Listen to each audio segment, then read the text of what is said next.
I returned to the alley 239 on Portland Avenue this time with a completely different mindset. If previous times were with the sympathy of a journalist doing charity work, this time I carried the mindset of a seeker of answers, someone who wants to peel back the mystical outer shell covering this miserable family. Accompanying me is Robert Higgins, director of the Eastern Philosophy Research Center. Robert is not a stranger to this house. 5 years ago, he came here, took measurements, but then had to leave empty-handed because of mysteries beyond the understanding of ordinary logic. This time he returns with a more ironclad determination, sitting at a coffee shop by the Hudson River before departure. Robert patted the black shock-proof suitcase and said to me in a firm voice, "My friend, I've thoroughly analyzed the feng shui. There are flaws, but to cause an extermination disaster that makes all 10 children go mad, feng shui cannot explain it." I leaned towards the spiritual side. This time I spent $5,000 to travel all the way to Los Angeles to buy this machine. Not to play around, but to see what shape and frequency the energy haunting Mrs. Mary's house has. The machine Robert mentioned, the heart of this trip, is a specialized electronic EMF field meter, considered an indispensable item for communicating with the underworld by Western ghost hunters. Robert turned it on to show me. The dancing numbers and the dry, static sound of white noise echoed. "Watch this. At this safe location, the signal is quiet, but later when we get back to Portland Avenue and enter that nest, I bet you this needle won't stand still." The ghost hunting team fully assembled as it was getting dark. Besides me and expert Robert Higgins, there was a film crew, a young female MC, and especially the participation of spiritualist David Chen, director of the Zen Meditation Center, who has a highly sensitive ability to perceive energy. When I laid out the plan to stay awake all night at the Crazy House to conduct field experiments, the female MC turned pale. The young cameraman's hands started sweating. Fear is understandable because the reputation of the viciousness of Mrs. Mary's house has echoed throughout the port city. To boost the morale of the whole team, and also as a folk psychological therapy, I proposed a bold plan. The elders say, when yang is strong, "Yang retreats," I said loudly. "To enter a place with heavy yin energy, we must consume something very strong, very hot. Let's go eat crocodile meat." I reasoned that crocodiles are prehistoric creatures that have survived the Earth's many catastrophes. Their hot blood and firm meat are symbols of fierce survival strength. Eating it would make even ghosts and demons wary. So the whole team turned into the crocodile farm of Mr. John Smith at mile marker 6 on Highway 5. A 60-pound crocodile was slaughtered. Glasses were filled with wine mixed with red crocodile blood. The initially somber atmosphere was quickly dispelled by the alcohol and the excitement of those about to enter battle. Exactly at 10 p.m., when the clock struck the pig hour, we left the banquet table. Everyone's face was flushed, full of fiery spirit. The car sped off into the night, heading straight for Portland Avenue, where secrets lay waiting to be awakened. The car stopped at the entrance of alley 239. From here, we had to walk in, unlike the dilapidated, dreary look you see in the daytime footage. This alley takes on a completely different face at night. The sickly yellow streetlights cast weak shadows on the patchy road, creating flickering areas of light and dark. On both sides of the road, the tall buildings with doors tightly shut sat silently, like giant concrete tombs. The deeper we went, the thicker and more suffocating the air became. Even though the night air was cool and our yang energy had just been boosted by the hearty feast, sweat still poured out, soaking our shirts. It was a stifling heat, radiating from the ground, the heat of suffocating confinement. Feng Shui expert Robert Higgins walked in front, holding a compass. The compass needle began to show signs of slight shaking, no longer pointing accurately north-south like it did on the main road. "The energy here is very chaotic," Robert whispered. He signaled everyone to walk softly. "The energy fields are intricately intertwined. We are entering a turbulence zone." David Chen walked beside me, his hands tracing his rosary beads, his eyes darting towards the dark corners along the road. Occasionally he shivered, even though there was no wind blowing. After walking a bit, we heard a couple arguing, the sound of breaking dishes echoing from some house. Profane cursing rang out in the middle of the dead, quiet night, chilling us to the bone. It seemed the gloomy atmosphere in this area not only affected Mrs. Mary's house, but also crept into every family, sowing discord and hot tempers. Finally, after weaving through the zigzagging small alleys like a labyrinth, the rusty iron gate of Mrs. Mary's house appeared. Dim electric light shone from inside, silent and ghostly. I took a deep breath and signaled the cameraman to turn on the camera. The moment of truth had arrived. I pushed the heavy iron gate and stepped in. The dry hinges squeaked, emitting a piercing sound that tore through the quiet night like the grinding teeth of some invisible creature guarding this place. The narrow, small yard appeared under the sickly yellow light shining from the main house, cluttered with unnamed, old, torn items covered in the dust of time. Despite being psychologically prepared well in advance, the characteristic smell of this house still hit my nose directly. A sour, pungent smell of spoiled food mixed with the musty smell of ulcerated lime walls that hadn't been dried by sunlight for a long time. With the experience of a journalist who had roughed it in the worst slums, I was no stranger to this smell. But here it was, mixed with something indescribably cold and fishy. It made people's chests tighten. "Nancy, do you remember me?" I asked, trying to keep my voice as calm as possible so as not to disturb the atmosphere, which was as tense as a drawn bowstring. Nancy Taylor, Mrs. Mary's youngest daughter, whom you saw in the previous video, stood looming in front of me. In the flickering light, Nancy's pale, plump face appeared full of idiocy, but no less ghostly.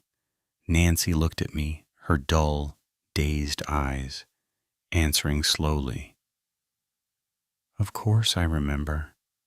Then she peered behind me, where the group of people with cameras and measuring equipment was hovering in the alley, and asked a curious question.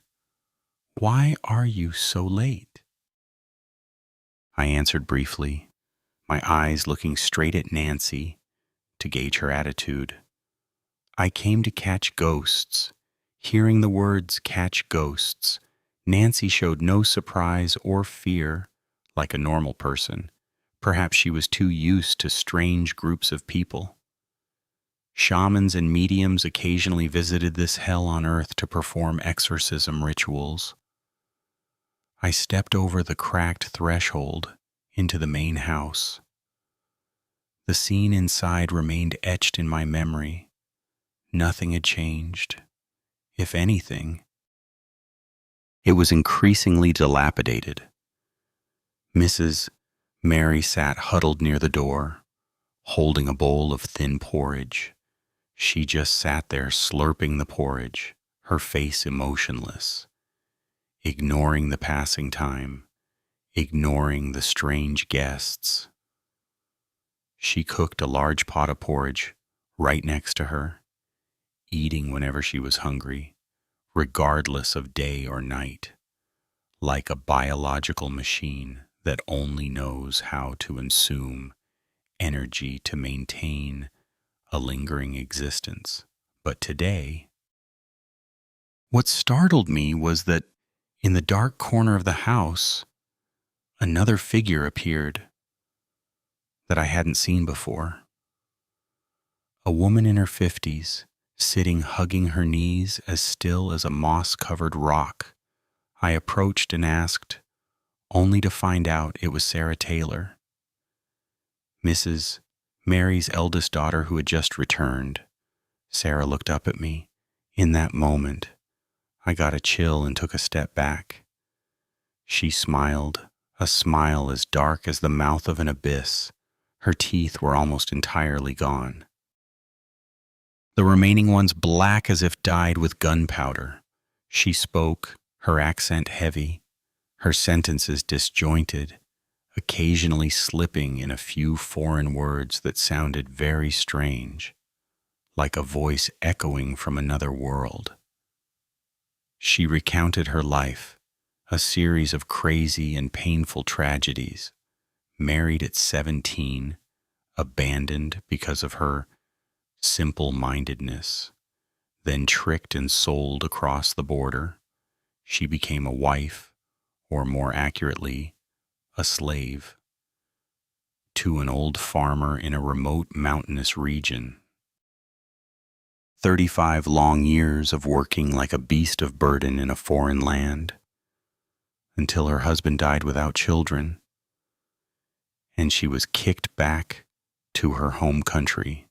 Now, 3 crazy women from 2 generations locked themselves within these 4 aura-filled walls. A senile old mother, a youngest daughter fluctuating between lucidity and delirium, and an eldest daughter returning from the dead with distorted memories. Ask yourself, in a space so thick with suffering, if ghosts and demons aren't born here.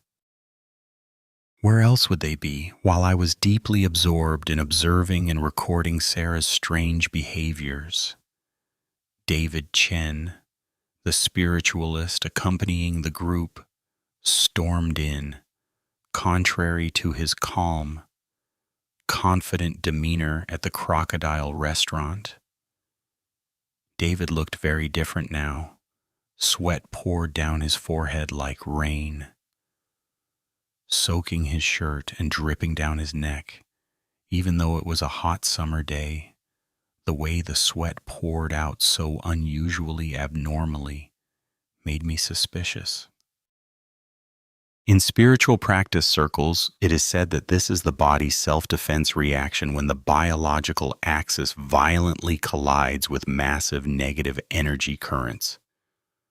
Without saying a word, David walked straight to Nancy Taylor and tightly grasped the girl's wrist. His movements were decisive but also full of caution.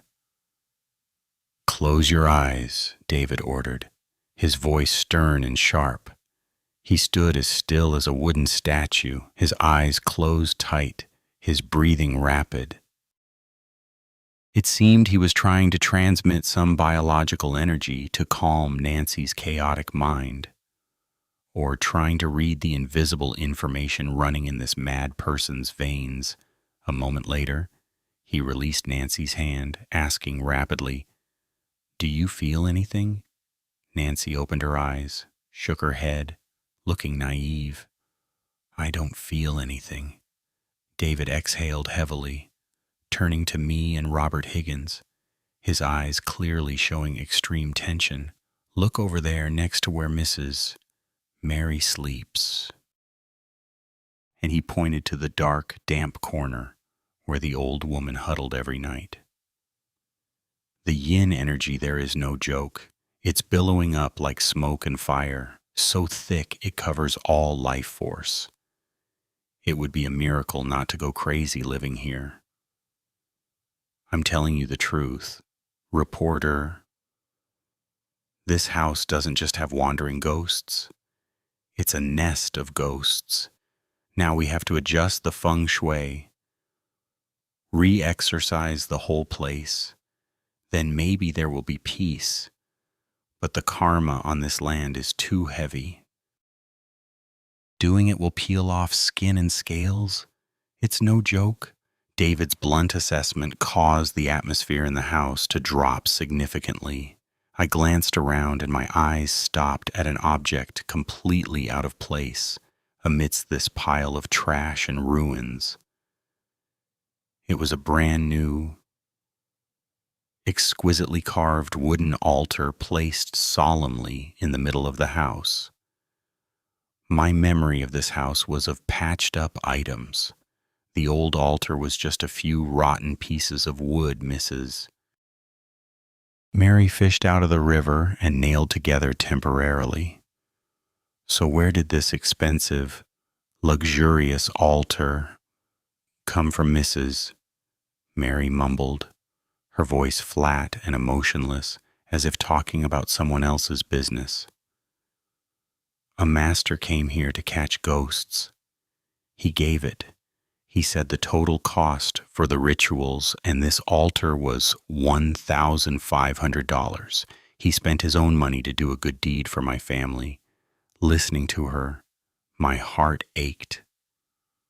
$1,500. That amount of money was enough for these three miserable women to eat and drink fully for a whole year. Enough to repair the leaky roof to shelter them from rain and sun, yet they exchanged it for a lifeless altar to worship non-existent things, while the living beings right there were flickering like a lamp in the wind. That tragicomic story further exposed the delusion and the cruel spiritual profiteering on the pain of others. David Chen lit an incense stick, muttering prayers. The incense smoke rose, didn't disperse, but gathered into a long streak, hovering in the middle of the house like a ghostly white silk ribbon. Suddenly David spun around and stared at the patchy wall next to the altar, where the daughter Nancy Taylor usually sat, leaning against all day and night. "Remember this, reporter," David whispered to me, his voice serious. "Exactly at 12 midnight tonight, shine a light on this wall and the wall in the kitchen too. Film it carefully. There will be something to see. Now I have urgent business and must leave. The air here is too toxic. I can't stay long." After giving his instructions, he hurriedly said goodbye to everyone and rushed out of the house, as if fleeing from something invisible chasing close behind his heels. In the ghost hunting team now, only I, feng shui expert Robert Higgins, 2 cameramen, and the trembling female MC remained. When spiritualist David Chen left behind an anxious void and chilling warnings, we knew the time for science had arrived. The clock ticked closer to 12 midnight. Outside, the entire alley 239 had fallen into a deep slumber without a sound. Silence enveloped Mrs. Mary's house, heavy as lead, leaving only the steady breathing of the crazy people and the pounding hearts of the sane ones. Robert Higgins signaled for everyone to maintain absolute silence. He opened his specialized suitcase, took out the American Magnetic Field Meter, the main character of tonight. He placed it on the old plastic table in the middle of the house, right at the foot of the expensive $1,500 altar. "Let's begin," Robert said softly, his voice full of concentration. He flipped the switch. The LED screen of the machine lit up in light blue. At first, the readings jumped at low levels of 2.0 to 2.5 milligauss. The machine's speaker emitted a steady hissing sound, like a radio without a signal. "Normal," Robert muttered, his eyes glued to the screen. "This level is safe, is stable magnetic field, just like in our own homes. No unusual signs yet, but things started to change when Robert held the machine and slowly moved towards the wall that spiritualist David Chen had just warned about earlier, where Nancy Taylor often sat. Each of Robert's footsteps was slow and cautious, as if detecting minds. The closer he got to the wall, the more the sound from the machine mutated. The smooth hissing sound disappeared, replaced by piercing, intermittent screeches. Everyone held their breath. My eyes and the camera lens were glued to the meter's screen. The numbers were dancing wildly 10, 20, 50, and skyrocketed to 100 milligauss. The indicator light shifted from gentle green to warning yellow, then jumped straight to flashing bright red continuously like an emergency alarm. "Impossible," Robert exclaimed, his forehead dotted with sweat. "There are no high-voltage wires in this wall. I checked thoroughly. It's solid brick. No electronic devices around." "Why is the magnetic field spiking so violently?" The cameraman standing next to me was startled and almost dropped the camera. From the tiny speaker of the ghost detector, mixed with the piercing static noise, I swear I heard very strange sounds. It wasn't the whistling of the wind, not the chirping of insects. It sounded like muttering, the whispering of many people talking at once, but at a very low frequency, buzzing and causing an aching pain in my head. I held my specialized journalist voice recorder, the kind used for long-distance interviews, close to the wall. Knock, knock, knock. 3 dry, clear knocks echoed from inside the wall, right where Nancy used to sit. The knocks were not from the neighbor's house, but seemed to emit from the very core of the brick wall. I felt my scalp go numb. Nancy was sitting at the door yards away. So who knocked? Who was inside that solid concrete wall answering our curiosity? Did that $5,000 machine truly touch the communication gate with the invisible residents of this house? Mrs. Mary, who had been sitting as still as a statue all this time, suddenly turned to look at us, giving a mysterious smile. She pointed at the machine, screaming a red alert in Robert's hand, and dropped a light sentence. "It's crowded. They've returned in a huge crowd. You guys are making them noisy." After witnessing the blazing red alarm of the magnetic field meter right at the youngest daughter's seat, the atmosphere in our team sank significantly. Without anyone saying a word, everyone automatically walked softly, trying to suppress their breathing so as not to make loud noises. Mrs. Mary looked at us with cloudy eyes, then pointed towards the back of the house, muttering, "In the kitchen. He is in the kitchen. Don't go in. He hates strangers." Her words reminded me of previous conversations.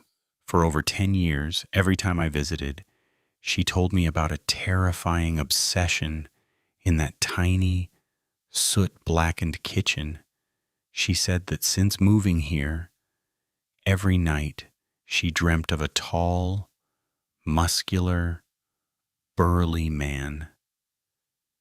His face as red as a tomato, his head shaved bald, leaving only a long pigtail down his back. The person wore ancient Chinese-style clothing, holding a shiny broadsword standing guard right at the kitchen door. Eyes glaring and shouting in a strange language. According to the elders around the area whom I had interviewed, this plot of land used to be a bustling trading place for overseas Chinese. Rumor has it that before times changed, a wealthy merchant buried a large hoard of gold under this ground. To protect his property, he used a dark spell to bury alive a loyal servant or a virgin to serve as a guardian spirit. That soul was imprisoned by spells, tightly bound to this land with the duty of eternal guarding, so the resentful energy accumulated over hundreds of years is incredibly terrifying. Hearing my brief recount of the story, Robert Higgins's face became unusually serious. He said, "If it is indeed a guardian spirit, then this is not an ordinary wandering soul. This is an extremely strong form of obsession energy nourished by curses and blood. Our machines might react very differently, despite Mrs. Mary's warnings." With a journalist's curiosity and Robert's thirst for scientific proof, we decided to enter the forbidden territory. The kitchen appearing before my eyes was dilapidated and damp, the lime peeling off the walls, exposing red baked bricks like open wounds. Spider webs spanned the ceiling, blackened by soot, hanging down like mourning curtains. As soon as I crossed the threshold, I felt an invisible pressure weighing on my shoulders, my chest tight as if the oxygen here had been drained, replaced by a pungent smell of mold, mixed with the smell of iron rust. We stood crowded in the narrow kitchen of just a few square meters. Robert Higgins raised the EMF meter high, then lowered it, sweeping through every nook and cranny of the room. The strange thing is, contrary to the violent screaming reaction in the living room, the $5,000 machine this time was dead silent. The LED screen was still lit, but the numbers weren't dancing. It stood still at a maximum index and stayed frozen there, unmoving. The indicator light turned a deep red, not flashing but glowing brightly, like a blood-red eye, glaring at us. "Too strange," Robert muttered, his forehead wrinkled, sweat pouring down into his glasses. "It's frozen. This phenomenon is called magnetic saturation. meaning the energy here is so strong and dense that it exceeds the device's measurement threshold. It doesn't fluctuate, doesn't oscillate, but it fills this entire space like a block of water.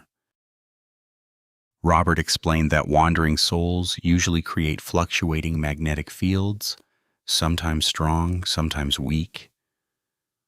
But guardian spirits or long imprisoned vengeful ghosts create an extremely strong and toxic static energy field. Right at that moment, as I was standing writing in my notebook, I felt a freezing draft, not the cold of the wind, but the bone-piercing cold of ice blowing right against the back of my neck. The hair on the back of my neck stood up.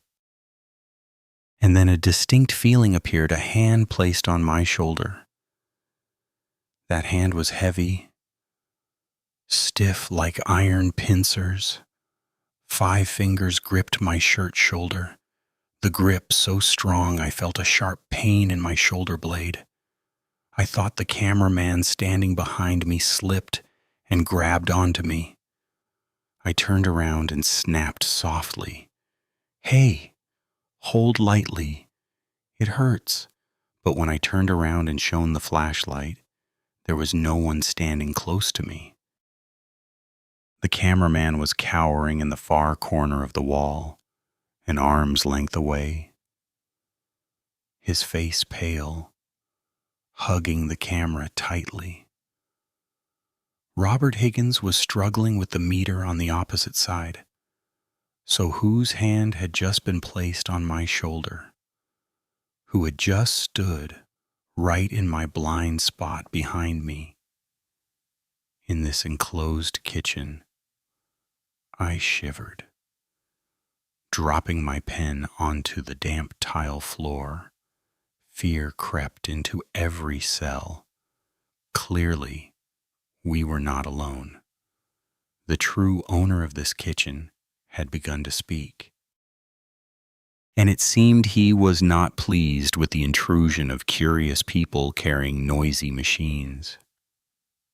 The tension reached its peak when the only incandescent light bulb in the kitchen, the weak light that helped us cling to reality, suddenly flickered continuously. Zap, zap. The sound of short-circuiting electricity was chilling. And then, pop. A dry explosion rang out. The bulb shattered into pieces, glass shards falling to the ground. Darkness fell instantly, completely swallowing the kitchen. A pitch-black night, thick as ink, enveloped us. The female MC let out a terrified scream. The sound of the camera tripod clattering against the wall. "Don't move," I shouted loudly, trying to use the power of my voice to calm the panic of the whole team. Turn on the flashlights, switch to night vision mode. The beams from the flashlights swept across the room, creating ghostly dancing shadows on the walls. The cameraman, trembling, switched the camera to infrared night vision mode. Through the tiny screen emitting a characteristic green light, we held our breath looking at what the camera recorded. "Sir, look," the cameraman stuttered, his voice breaking with fear, his trembling finger pointing at the LCD screen. On the green screen, right in the corner of the kitchen where I had just been standing, where I felt the cold hand on my shoulder, a faint black mass appeared. It wasn't the shadow of an object. It had a human shape, a tall, looming, broad-shouldered figure. And the most terrifying thing was that on the head of that shadow, there was a long streak hanging down its back. It looked exactly like the pigtail of a Qing dynasty man in historical movies. The shadow stood completely still, its head seemingly bowed, staring intently at the exact spot I had just occupied. "It's him, Mrs." Mary's voice echoed from the outer room, her tone surprisingly calm to the point of being cold. "I told you, he came back to check. The Chinese man with the pigtail." Robert Higgins stared at the footage, speechless. As a scientist, he always tried to explain everything with physics, with light refraction, but this image was too clear, too consistent with Mrs. Mary's stories and local legends. This wasn't an illusion, this was residual energy, a memory of the space, or truly a spirit that had existed here for hundreds of years, now manifesting to warn us. In the darkness and extreme terror, I ordered the whole team to retreat out of the kitchen immediately. We backed out to the living room, where the Buddhist altar and streetlights shone in, panting like people who had just escaped from a tomb. But the feeling of the heavy hand on my shoulder and the glaring look from the darkness still clung to me, persistent and haunting. Putting aside the invisible haunts in the kitchen, I stepped out into the narrow front yard with feng shui expert Robert Higgins. The night sky of the port city began to have dew falling, but strangely, standing in Mrs. Mary's yard, I still felt an oppressive, suffocating heat like being locked in a sealed box. No wind, no air circulation. Everything was stagnant. Robert held a high-powered flashlight and shone it straight at the gate. The powerful beam cut through the night, clearly illuminating an object standing right in front of the house's facade. A massive utility pole loomed right in the middle of the gate. "Do you see it?" Robert turned to me, his voice serious. "This is a single-eye curse." In Feng Shui, this utility pole is like a poison needle or a demon's eye glaring into the house day and night. It creates a piercing heart curse, stabbing straight into the heart of the house, destroying the entire protective energy field structure. Not stopping there, Robert also used a Luban ruler to measure the dimensions of the main door. He shook his head in frustration. "The door is narrow and obscured by torn corrugated iron sheets and tarps that Mrs. Mary set up temporarily to block the rain and sun siphon. The house is built like a deep tube going far inside but has no back door, no skylight. This house is a dead end for energy." Robert analyzed. Yang energy from outside is blocked and torn apart by the utility pole. Meanwhile, yin energy and foul air generated from daily activities, from the dark soil, gather inside with no way out. It just accumulates and compresses year after year, turning the house into a giant stagnant pond. People living in this environment, lacking oxygen and overflowing with yin energy, will have their nerves constantly stretched like a bowstring, their brains perpetually suppressed. No wonder they get sick and go crazy. Robert's explanation was very scientific, very logical. The glaring feng shui flaws were obvious for anyone to see. But I was still wondering, could just a utility pole and bad ventilation cause all 10 children to go mad one after another, or is that just a necessary condition? A catalyst to activate something darker. Robert seemed to read my mind. He continued, Feng Shui explains the decline and illness, but the anomalous phenomena, the noises, the human shadows recorded by machines, fall outside the scope of architecture. That utility pole inadvertently acts as a lightning rod, attracting bad energies, wandering spirits, roaming the streets and markets, luring them to reside in this ideal cocoon. When we returned inside, the clock struck 2 a.m. At this time, Mrs. Mary was busy doing something in the corner of the house that made me curious.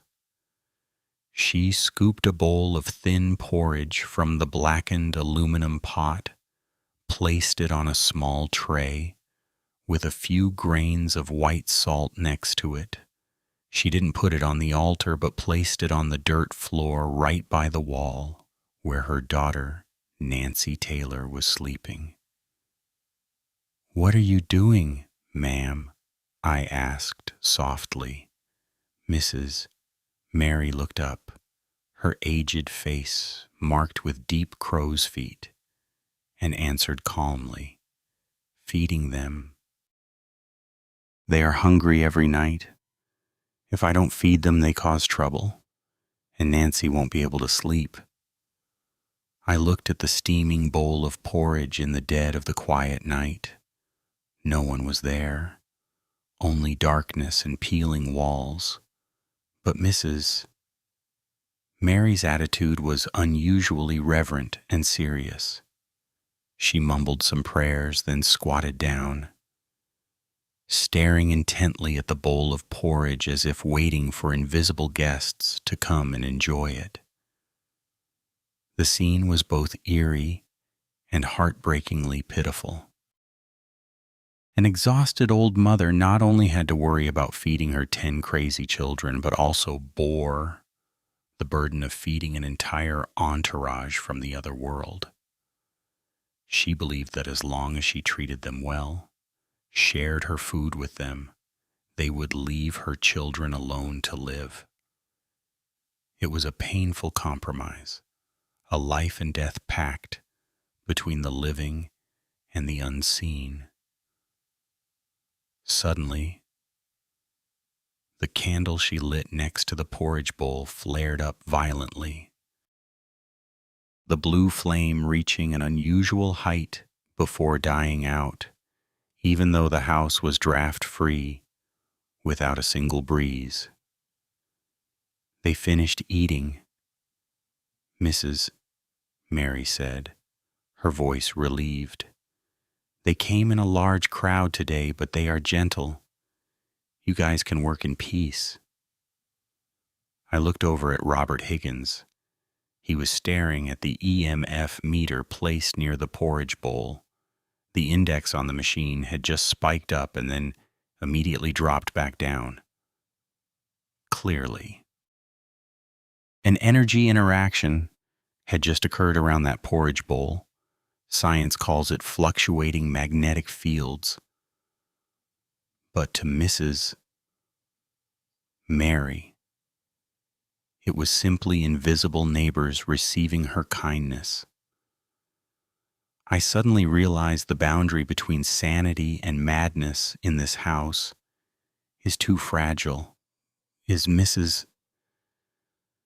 Mary crazy to believe in those things, or is she the sanest, the one who best understands the operating rules of this chaotic world? Perhaps it is the mother's compassion and unconditional tolerance that created an invisible shield, protecting her and her children from the brutal invasion of evil energy all these years.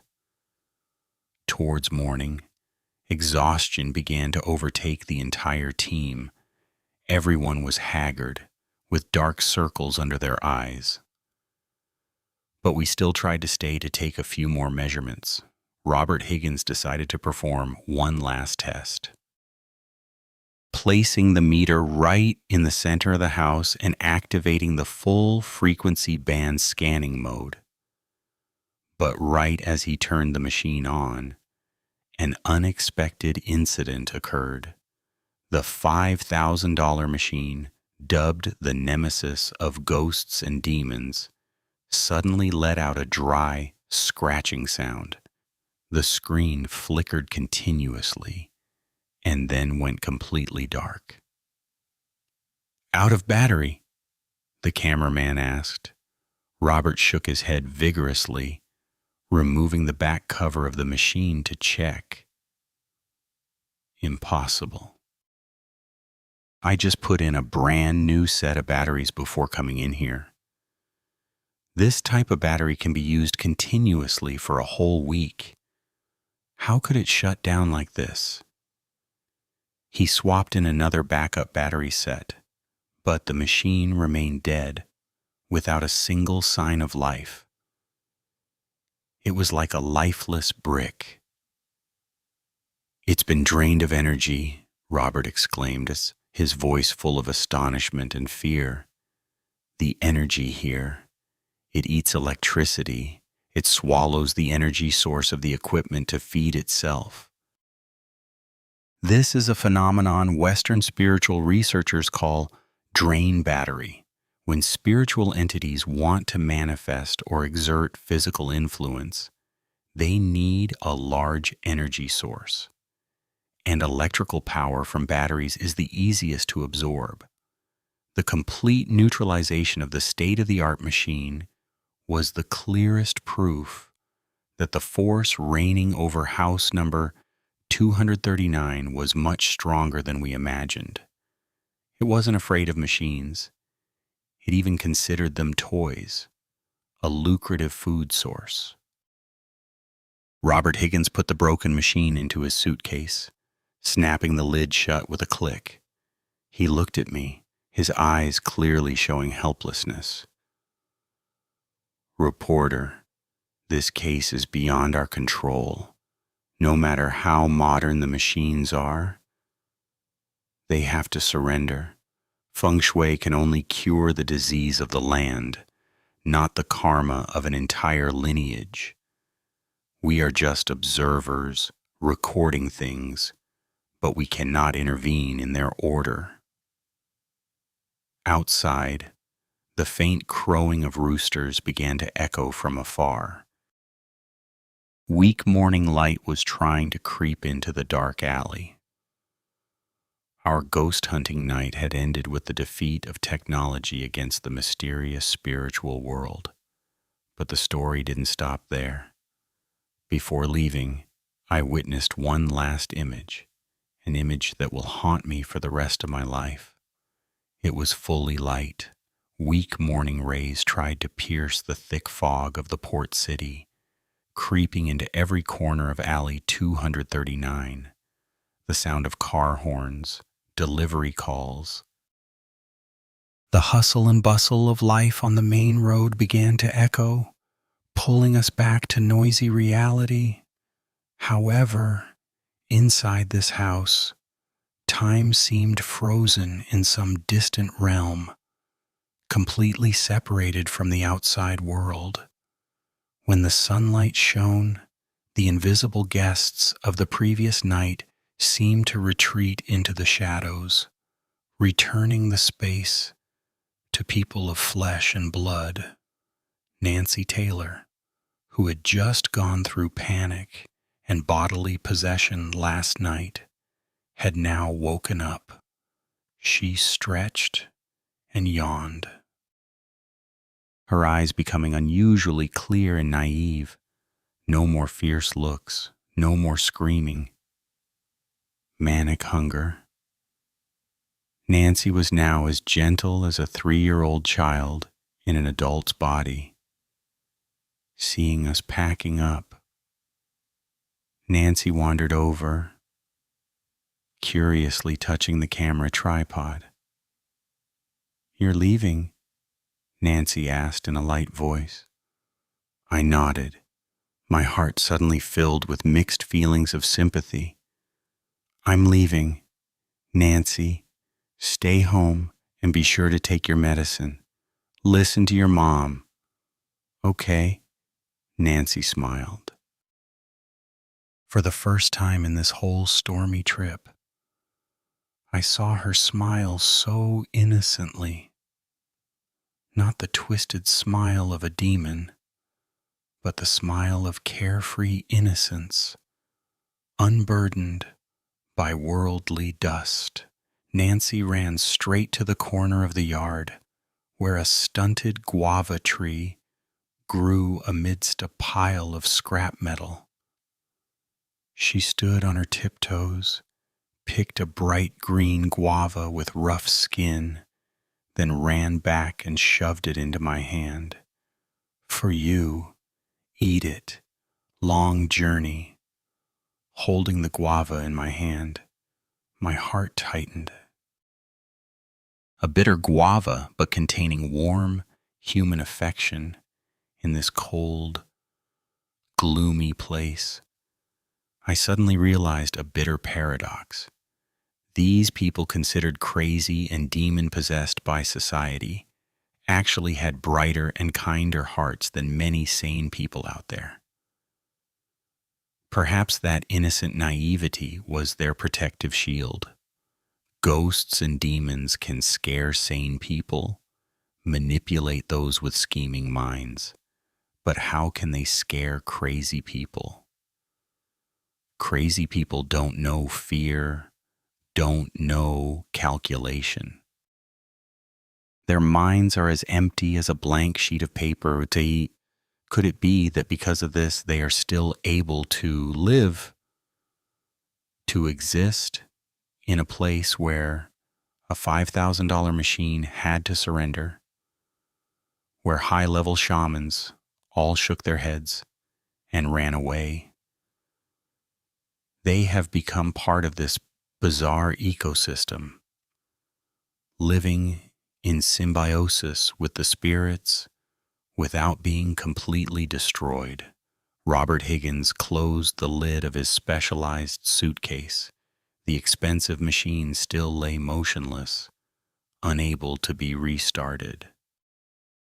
He looked around the house one last time, his eyes deeply contemplative.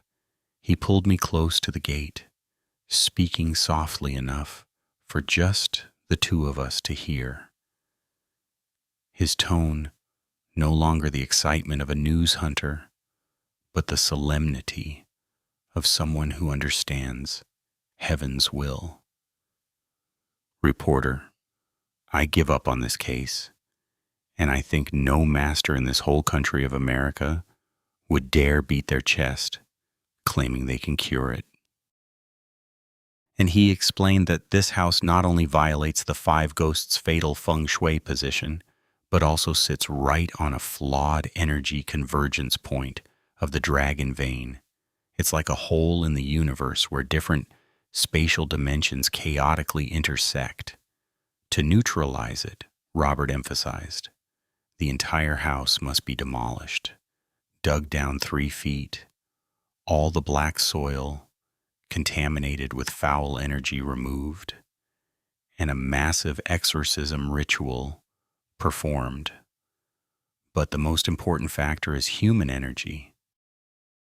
The people in this house are all broken and battered. Their minds are not stable. Their primal energy is depleted. Feng Shui can only assist those who still have the inner strength to rise up. But for people whose souls are shattered like this, all activation measures are useless. Just like a tonic only works for the living, but cannot resurrect the dead. We said goodbye to Mrs. Mary.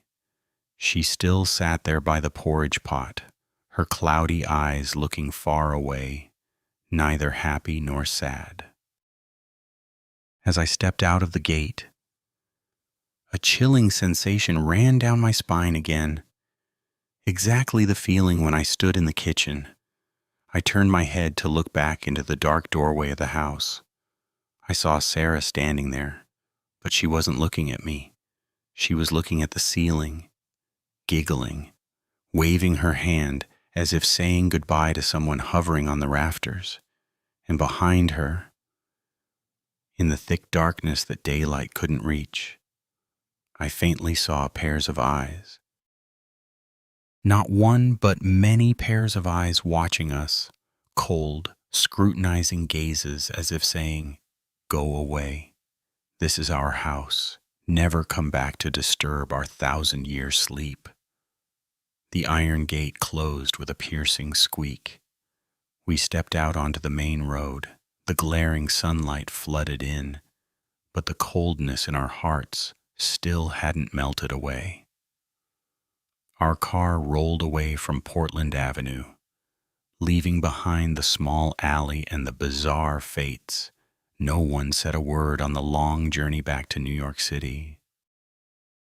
The $5,000 machine lay motionless in the trunk like a pile of useless scrap metal, a testament to the failure of science before the great mysteries of the spiritual world. Many years later, whenever I recall that trip, reviewing the documentary footage, blurred with ghostly shadows, or holding the notebook recording the wildly dancing numbers, I still feel a flutter in my heart. The story about the haunted house, about the 3,000 spirits, about the figure with the pigtail, all could be the truth, or could be the resonance of abnormal energy frequencies. But one thing is certain. There, the boundary between life and death, between real and illusion, is more fragile than anywhere else in this world. I realized the most powerful exorcism charm in that house was not a talisman, not a bagua mirror. The thing that kept the house from collapsing, keeping the lost souls both living and dead safe, was the heart of the mother, Mrs. Mary. She is like an old banyan tree, bracing herself to protect her crazy flock of children against the storms of both worlds.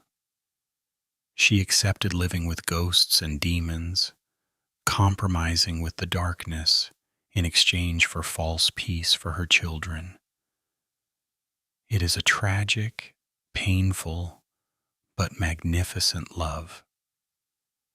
I thought that when the car rolled over the overpass to return to New York City, leaving behind the port city and the dark alley, 239, everything was over. We all breathed a sigh of relief, believing we had escaped the dangerous land safely. But the ancients have a saying, "A broken soul creates a broken mind," or perhaps, "There are things that once attached are not easily let go." That very night, right after arriving home, a bizarre incident happened to the young cameraman named Mark, the one who had directly filmed the close-up of the black shadow in the kitchen. Mark called me at 3 a.m., his voice breaking and panting like someone who had just escaped an assassination attempt. "Sir, I can't sleep. Every time I close my eyes, I see him. The Chinese man with the pigtail, he's standing right at the head of my bed, holding that broadsword, just staring at my forehead without saying anything." I reassured Mark that it was just a psychological obsession due to extreme stress. But the next morning, Mark fell ill with a severe, prolonged fever and unexplained delirium. His family said he just curled up in the dark corner of his room, afraid of light, mumbling pleas for mercy in meaningless words. It took almost a week of rituals and resting for Mark to gradually recover. But since then, He absolutely never dared to mention the word Portland again. And that's not all. The thing that made me a materialist journalist shiver with chills lay in the post-production stage. When we put the memory card into the computer to edit the documentary footage for the program, a technically unexplainable phenomenon occurred. The entire footage of Mrs. Mary and her children's normal daily activities was sharp, with clear audio, but the footage shot in the kitchen when the light bulb exploded and the footage of the EMF meter flashing red alert were completely corrupted. The images were grainy, flickering with horizontal and vertical lines like an old TV losing signal. And even more horrifying was the audio track, mixed in with the panic-stricken screams of the crew. We filtered out a low-frequency infrasound track that wasn't normally audible at the scene. When wearing monitor headphones and turning the volume up to maximum, I heard a hoarse, raspy voice echoing right next to the camera's microphone. It wasn't English, nor was it modern Chinese. It was a series of short, sharp, cold sounds. I sent this tape to a friend who specialized in researching ancient languages. After listening to it, his face turned pale, and he translated just one brief thought for me: who dares to awaken the sleep? The data on the memory card subsequently became mysteriously corrupted automatically, unable to be copied or recovered ever again. What we managed to keep were just shattered fragments of a terrifying truth that perhaps this world is not allowed to touch. A few days after that stormy trip, I received a call from spiritualist David Chen, the one who had hurriedly left before midnight that day. His voice on the phone sounded tired, somber, lacking his usual vibrant energy. "David, why did you leave so abruptly that day? Are you okay?" I asked. The other end of the line was silent for a long time. Then a sigh echoed. "I had to leave. Reporter, when I touched Nancy's hand and when I saw the black energy current in the kitchen, I knew my strength couldn't withstand it. That is a guardian spirit. He has been there for hundreds of years, absorbing the essence of the sun and moon, and the resentment of heaven and earth to carry out his duty. We are mortals. Bringing machines in to pry is sacrilege. David confessed to me that right after leaving that house, he was struck. His car was driving on the highway when it suddenly stalled in the middle of the road for no apparent reason. The electrical system on the car was completely paralyzed, exactly like the condition of feng shui expert Robert Higgins's EMF meter. He had to meditate and chant protective spells for 2 whole hours before the car could start again. Mr. Higgins's $5,000 machine shutting down was no accident, David said, his voice serious. That was the mildest warning.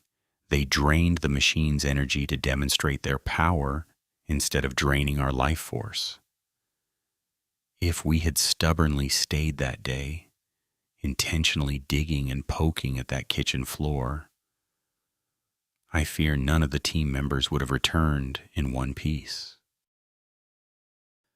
The conversation with David Chen was like a final bucket of cold water, extinguishing all my intentions of returning for scientific research. I realize there are doors best left permanently closed, Human curiosity is limitless, but the mysteries of the spiritual world are also boundless. House number 239, Portland Avenue, still sits there in the heart of the vibrant port city. Mrs. Mary and her crazy children still live a bizarre, symbiotic life with the ghosts. To us, it might be hell. But who knows? The grand design of the Creator. That might be the only way to balance the yin and yang worlds in that fierce land. Mrs. Mary pays the debt to the land, and the land gives her a place of refuge. Ladies and gentlemen, the Late Night Stories journey about the most haunted house in Portland officially closes here. The corrupted footage, the delirious fevers, and the experts' warnings are all proof that one should never play with things they don't fully understand.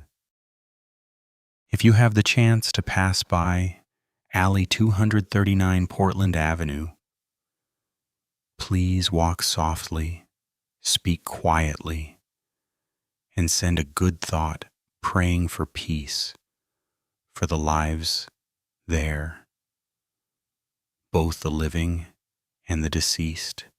Don't be curious, don't pry, because there are eyes in the dark still watching us. Thank you for bravely accompanying me to these very last lines. If you find this story compelling and haunting, please hit like, share, and subscribe to the channel so I have the motivation to continue on new journeys. Goodbye, and wishing you a peaceful night, free of nightmares